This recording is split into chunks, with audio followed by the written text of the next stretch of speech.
Get the kids out of the room. That's the third and last warning. Coming up next, Stephen Starr. I'm Art Bell, and this is Midnight.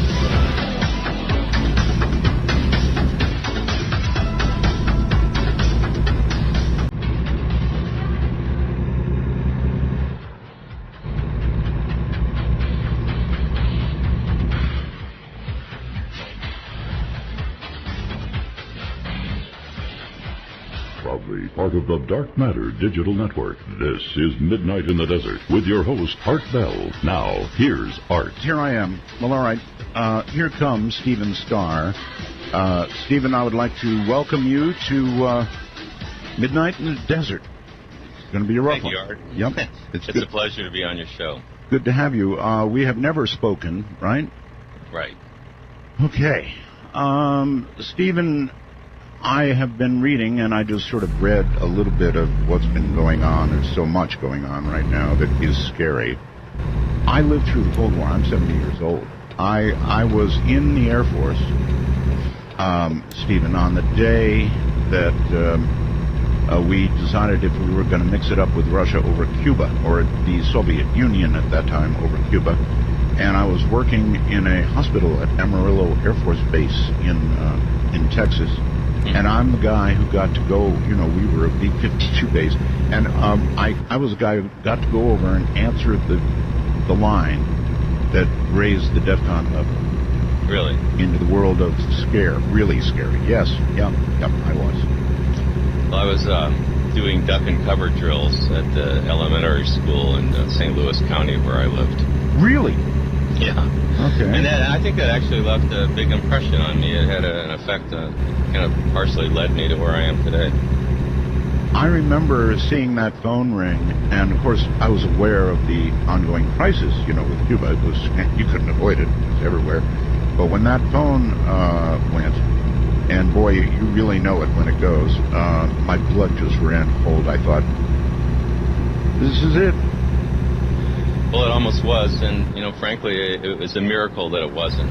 And again, it's a miracle that there hasn't been a nuclear detonation somewhere, or a nuclear war for that matter, since 1960s. We've had plenty of opportunities for that. We have, and I guess we've probably been closer than we know, or that the public knows. We remain closer than the public knows. There's still almost 2,000 launch-ready nuclear-armed ballistic missiles that the U.S. and Russia have that in the course of this conversation could be launched. It only less than 2 minutes for them to be launched and to be on their way. And they would be here how quickly? If they're launched from a submarine off the coast of the U.S. or off of Russia, then it would take 9 to 10 minutes. Otherwise, from the Montana or the Ural Mountains, it takes about 30 minutes for them to make their flight. Mm-hmm. The Russians are saying they now have technology that would make it impossible for us to intercept their ICBM should a war begin. Do you believe them? Well, I don't want to test it. No. I think each side, we have our ballistic missile defense system that's being deployed through NATO, and there's a lot of evidence that it may not work as advertised unless you perhaps switch out the kinetic warheads for nuclear warheads, which is something that's not discussed but is considered by Russian war planners. But all these things are really they're all being done in the process of ignoring the scientific predictions of the existential threat of nuclear war. So I take it that if you replace a kinetic weapon with a nuclear warhead, then you only have to be close. Yes, that's right. The kinetic warheads, they call them hit to kill. These things go about 17,000 miles per hour. So it's like hitting a bullet with a bullet, but if you swap that out for a nuclear detonation, then you expand your kill radius to the point where, it's more like a 1 or 2 kilometers or a mile or so. But I've talked to Dr. Ted Postel, who's written about this. He's at MIT, and he said that there's always a countermeasure available. The warheads have decoys included with them these days, both U.S. and Russian warheads. you could probably spread the decoys out further. Once you get into these sort of arms races, it's almost impossible to stop them. That's why they actually were wise enough to create the anti-ballistic missile treaty, which George W. Bush withdrew from not that long ago. Well, it also looks like the test ban treaty is about to go up, for choice of phrase, in smoke any minute now. I guess the Russians are breaking it by testing some cruise missiles and nuclear-armed cruise missiles, and so I guess is it going to go away? Well, the thing is, there's a political spin that comes out on each side, U.S. and Russian, and there's technical details about all this that can be argued. But it's sort of like counting how many angels can sit on the head of a pin. We get lost in these arguments about who has the most missiles and who has the most warheads. Yeah. In a sense, we treat nuclear weapons as we did conventional weapons, but I have a class that I teach at the University of Missouri, and I ask my students about this, like, why do you think we got to the point where we had, something like 70,000 nuclear weapons in 1986. But we have studies that show that 300 strategic warheads, if you detonate those, they'll kill 75% of the people in the United States and Russia. So how could we manage to create 70,000 warheads? It really was. They called it MAD, which made more sense than mutual assured destruction. But, it was insane. But I think there's a failure to grasp the fact that grasp the essential nature of nuclear war and the existential threat that it poses to human beings. So actually, you're a professor, Stephen Stark, really, right? Yeah, I'm lucky enough to teach a class at the University of Missouri on nuclear weapons. It's one of the few classes there are in the United States, which is another problem. After the Soviet Union collapsed, pretty much all nuclear education, what little there was, dropped out of our high schools and even colleges. So the students that come into my class don't even know the difference between an atomic bomb and a hydrogen bomb. I guess in some ways, Stephen, that's a bad thing, and in some ways, maybe it's a good thing, because if they're ever used en masse,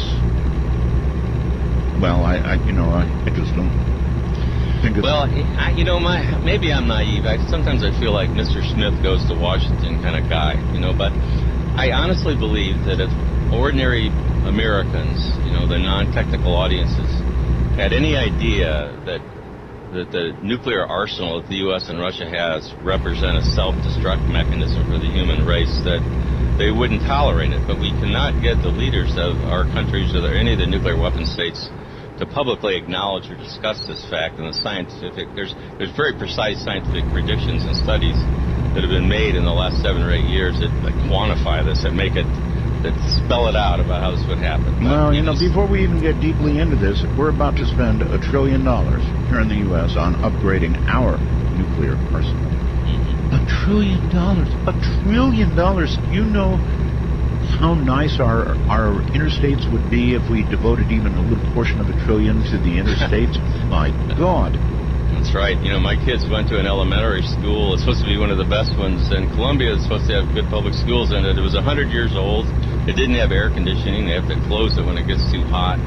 There's just there's a disconnect between the reality of what we're doing with our public school systems and our infrastructure and our health care, as opposed to the enormous military budgets that go out virtually unattended every year. That's rubber stamped. Yeah. All right. Well, anyway, what is the exact extent of the current global nuclear arsenal? And by the way, Professor, you don't have any classified information that you could mistakenly give away here, do you? Oh no, it's not necessary to have that. Actually, the transparency is not what it should be. It's the people that provide the numbers that I'll give you are experts and they have contacts, but the governments don't really readily give this out anymore. It's getting harder and harder to get very accurate information. But historically, we know that right about now there's something between 15 and 16,000 intact nuclear weapons in the world in a global nuclear arsenal. And the U.S. and Russia probably have 15 out of the 16,000, let's say. And you mentioned that 93% in your opening. That's about right. And then exit. So that's why it's so important to focus on the U.S. and Russia, because first of all, the country that comes in next is France with 300. And so there's orders of it's so many more times greater numbers that the U.S. and Russia have compared to anybody else. That's where you have to start. Now, if you look at what the weapons are, we each have, U.S. and Russia each have approximately 2,000 nuclear weapons that are deployed for immediate use. So a lot of them are kept in reserve. But 2,000 weapons each would be more than enough to wipe out the human race. Really? Yeah, and of these, U.S. and Russia each have about 1,000 strategic nuclear weapons. They call them launch-ready. They're ballistic missiles that are armed with nuclear warheads. They can be launched in 2 to 15 minutes. And once they're launched, they can't be recalled. And as you mentioned earlier, it takes 30 minutes to as little as 9 to 10 minutes for them to reach their targets. I had heard years ago that by mutual agreement, I was always in real doubt about this, but by mutual agreement, we had both retargeted all of our ICBMs into the water, into the ocean. Yes, that was a kind of a PR ploy that Clinton and Yeltsin had. Clinton repeated it quite a bit during one of his election campaigns. But the reality of nuclear targeting is that it takes about 10 seconds to retarget a warhead. All these missiles are hooked up to computers. It was a meaningless agreement. The only way to really change this is to stand down these weapons, make it first so that they can't be launched within a few minutes. And then, but better, let's dismantle them, take the warheads off the missiles. We have to start thinking of this as this problem for our species. Oh, I do. I think of it as a problem for our species. Well, the people in charge don't, I think they're so caught up in the moment. The scientists have tried to discuss these studies they're called peer-reviewed studies. They're the best studies that can be done in science. They publish them and they're criticized by all the best scientists in the world. And if they can't find anything wrong with it, then they go into a journal. And these have been out there for 7 or 8 years, and they predict that even what you would call a successful first strike. Let's say the U.S. launched and destroyed every Russian strategic nuclear weapon, every nuclear weapon that could be launched against the United States. Right. Well, the environmental consequences of that successful first strike would cause everybody in the United States to starve to death, along with everybody else in the world. So it's a self-destruct mechanism for the human race. The scientists wrote an article called Self-Assured Destruction, which you compare that to mutual assured. It's actually, all along, it's been self-assured. Right, a little bit, slow down a little bit. You said even if we had a successful first launch against Russia, that we would starve to death. How does that happen? Well, the mechanism is that nuclear weapons are really like a piece of the sun when they detonate. And this goes for the bomb that destroyed Hiroshima, which was 15,000 tons of TNT explosive equivalent, to average, say, Russian strategic warhead that has 800,000 tons of TNT. That's what's normal today. But both of those will, when the fireball they create, the surface of that fireball is hotter than the surface of the sun. So what happens then, if that's detonated over or above a city, it will ignite everything within a radius. The 15 kiloton weapon sets 3 to 5 square miles on fire instantly. The 800 kiloton warhead will set 90 to 152 square miles on fire instantly. And all these, what happens is there's fire set over this whole area. It's a mass fire. And within 10 to 15 minutes, it coalesces. They all join together to form a single gigantic fire. In the center of the fire, there's like a chimney effect that rises up. And it creates hurricane-force winds that blow towards the center of the fire. So it'll actually be strong enough to uproot trees and pull into the fire. And you can't.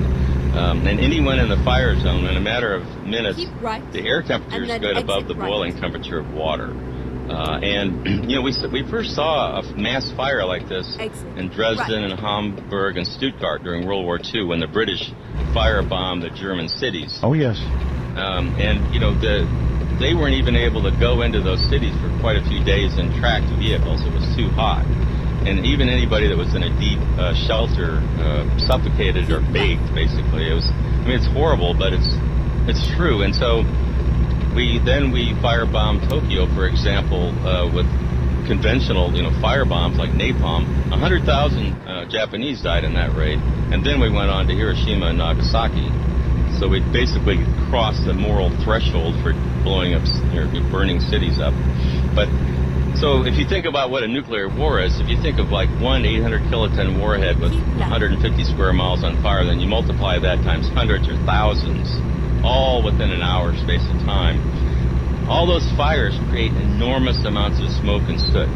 The scientists have predicted that a U.S.-Russian strategic nuclear war would produce somewhere between 50 and 180 million tons of smoke. And this smoke will quickly rise above cloud level, which means it can't be rained out. And once it gets into the stratosphere, there are high winds. In a matter of 10 to 14 days, that smoke will completely encircle the Earth and engulf the Earth in a global stratospheric smoke layer. That's fine. And this layer will do two things. Basically, it absorbs and blocks the sunlight. By absorbing it, it heats up the stratosphere, which destroys the protective ozone layer. And by blocking that sun, it prevents warming sunlight from reaching the surface of the Earth. And that, in a matter of a week, will produce temperatures colder than they were at the height of the last ice age 18,000 years ago. And, the end result is that for 1 to 3 years, the temperatures in central North America and Eurasia will be below freezing every day. All summer. Yeah, all year, every single day of the year, and it'll stay cold for so long that will eliminate growing seasons for at least 10 years, maybe 20. All right, so, let's back up just a little bit. You said if both arsenals were used. Let's say we just surprised Russia and decapitated them only, and they didn't have an opportunity really to strike back at us. What have you got then? Do we still have, because you were describing nuclear winter, right? Yes. And we would still have nuclear winter. There might be, let's just say there's 50 million tons of smoke instead of 180 million. Right. It doesn't matter. It's still going to be below freezing every day for at least a year, and there won't be any growing seasons for at least 10 years. All right. Hold it right there, Stephen. We're going to take a break. I told you to get the kids out of the room, didn't I? From the high desert, this is Midnight in the Desert.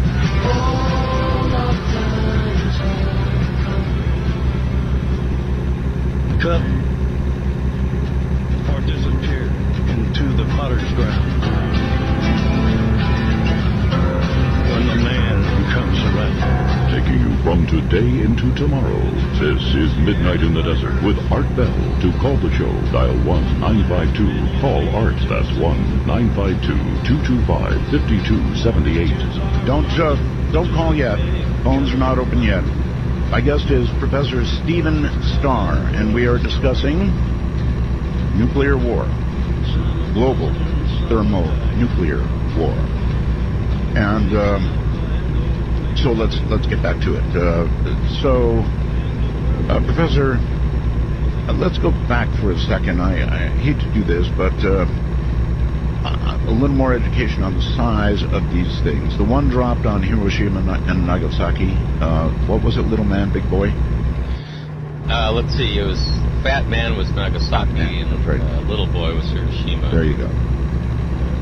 And the Hiroshima bomb is estimated. There's different estimates, but let's just say 15,000 tons of TNT explosive equivalent. They have to compare it to something. So they compare it to TNT, but a nuclear detonation is really different, fundamentally different than a high explosive chemical detonation, for a couple of reasons. The stellar temperatures it produces, literally a couple 100 million degrees centigrade at the instant of detonation at the center of the fireball. So in other words, that's actually not then a completely accurate description of the power of the weapon at all. Right. There's an article on my website by Professor Lynn Eden called City on Fire. She points out that the U.S. military has significantly underestimated the destructive capabilities of their own nuclear weapons, because they don't really consider thermal effects or the effects of fire, which I was describing earlier. Yes. But you asked about the explosive power. So it's 15,000 tons of TNT. And when that's detonated, it will ignite fires simultaneously over an area of about 3 to 5 square miles. And that's opposed to the modern, they call them strategic nuclear weapons. These are the weapons that are possessed by the 5 recognized nuclear weapon states. But the smallest, I hate to use the word small, but the smallest yield of or explosive power of a strategic weapon is 100,000 tons of TNT. And U.S. ICBMs usually have somewhere between 300,000 tons of TNT to 475,000 tons of TNT. The Russian ones are generally a little bit bigger. They're about 800,000 tons of TNT. Our bombers, our nuclear bombers, can carry a nuclear gravity bomb, the B-83, that has 1.3 million tons of TNT explosive power. Excuse me? Yeah, well, they call those megatons. The kilotons means 1,000 tons, so 15 kilotons, Hiroshima. But, you know, I mean, after hydrogen bombs were invented in the early 1950s, it wasn't all that long before American bombers were carrying multi-megaton weapons around. That was, you know, you probably remember, I mean, in the 60s, the 70s, the 80s, the average warhead size was usually 2 or 3 million tons of TNT. China still has, I think their warheads are believed to be about 3 million tons of TNT explosive power. They don't have a lot of missiles that can hit the U.S., but they have some, and they're just like every other nuclear weapon state. They're modernizing their arsenals. So, just a little bit of trivia, if there is such a thing in the subject. I believe that we accidentally dropped 2 nuclear weapons on North Carolina. Mm-hmm. And there was an accident, a B-52. Yes. What the end result was, they back then they carried these multi-megaton gravity bombs, right. And a couple of them got loose and went down. They have what they call permissive action links. They're basically a safety device that are built into each weapon, at least the United States has, right. And they have to be triggered sequentially in order for the bomb to go off. There's usually like a series of, say, 6 or 7. And on one of the bombs, there was only one left. All the others had been triggered. So we would have had probably, we would have had millions of tons of explosive power going off there. The fallout would have gone all the way to New York City. It probably would have killed most of the people in North Carolina, I would guess. One more 5-volt little signal, and it would have been as you described. Right, and there's other accidents that we don't know about. Well, before we leave that one, what I heard was that they retrieved one of those weapons, mm-hmm. and one of them they didn't. There actually is one that is in the ocean, off the coast, and I don't really find that very reassuring. No. If you know about World War I, they're still digging up artillery shells that they're corroded on the outside, but they're fine on the inside. Right. So I don't know, but I mean, there are nuclear bombs scattered around the bottom of the ocean. There have been some that have fallen off aircraft carriers off the coast of Japan that rolled off the deck. It's a hell of a mess, really. Yes. All right. So we have hydrogen bombs now, and these are the ones. For example, like the B-83, right? That would be a hydrogen bomb, would yield up to what, 1.3 million tons? Yes. The design of nuclear weapons. So the first. The difference between the atomic bomb, then they came up with a hydrogen bomb, and the first hydrogen bombs were enormous, and they stayed that way for a long time. In the 1980s and 90s, they actually started making them smaller in explosive power, but this was primarily because they were able to put them on the top of ballistic missiles, and they came up with multiple independently targeted reentry vehicles, so you can put, say, 10 warheads on one missile. Right. And that's. So they're generally, the strategic weapons now range in the hundreds of thousands of tons of TNT explosive power, but some are over 1 million. And I really have, I have no doubt that both the United States and Russia still have some multi-megaton weapons that they keep somewhere in case they need them. We still have 4,000 or 5,000 weapons that are, they call them, scheduled for dismantlement. So they actually don't go into the totals that the United States puts out as far as how many weapons we have. They'll announce that we have 4,000 weapons, but then they don't mention that there's 4,000 that are still basically in the same condition they were a few years ago and maybe in the same place. So they schedule them for dismantlement. So I call that disarmament by semantics. So in a way, multiple warheads are just a way of doing more with less, sort of. Well, if you want to get into the calculations, if you set off a number of smaller warheads over an area, you actually create more blast damage and just as big a thermal effects as one big warhead.